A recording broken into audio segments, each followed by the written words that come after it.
বন্ধুরা আমি চলে এসেছি রান্নাঘরে। এখানে আমি একটু পনিরের ঝোল করব। এখানে দেখো ডাটা কেটে নিয়েছি আর এখানে আলু কেটে নিয়েছি। এবার আমি এটা সিদ্ধ বসাবো। আর এখানে আমি পনিরটা লম্বা লম্বা করে কেটে নিয়েছি। আর এখানে নিয়েছি আমি লঙ্কা চিড়ে। আর এখানে আমি কচুরি মেথি নিয়েছি, এটা আমি ফোড়নে দেবো। আর একটা লঙ্কা দেবো আর লবণ হলুদ নিয়ে নেবো। তোমরা দেখো আমি কীভাবে রান্নাটা করি। আমি আজকে শুধু দেখাবো আর বলবো না বন্ধুরা। এখানে আমি পনিরটাতে লবণ হলুদ মাখিয়ে নিচ্ছি। আর এখানে আমি একটু বেটে নিয়েছি জিরে আর আদা বেটে নিয়েছি। আর এখানে এটা সিদ্ধ করে নিয়েছি। এখানে তেল গরম হয়ে গেছে, এবার আমি পনিরটা ভেজে নেব। পনিরটা লাল লাল করে ভাজা হয়ে গেছে, এবার আমি এটা নামিয়ে নেব। আর দেখো যে তেল বেঁচে গেছে, ওটা দিয়ে আমার রান্না হয়ে যাবে। এখানে যে তেল বেঁচে গেছে, তেলের মধ্যে আমি লঙ্কাটা আর কসুরি মেথিটা আমি দিয়ে দিলাম। এবার আমি দিয়ে দেবো এখানে লবণ হলুদ আর এখানে যে বাটা মশলা আছে সব আছে, এটা আমি দিয়ে দিলাম।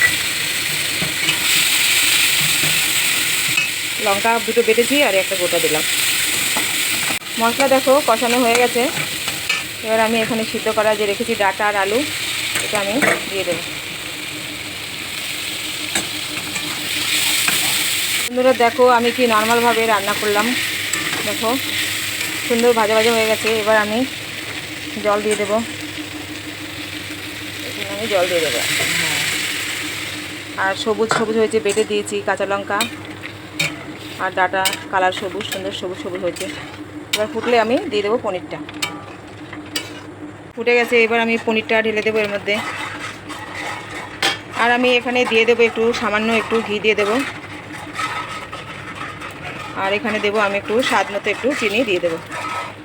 নর্মালভাবে রান্না করলাম বন্ধুরা। দেখো গোপালের ভোগ দেবো। একটু পরেই আমি নামিয়ে ফেলবো।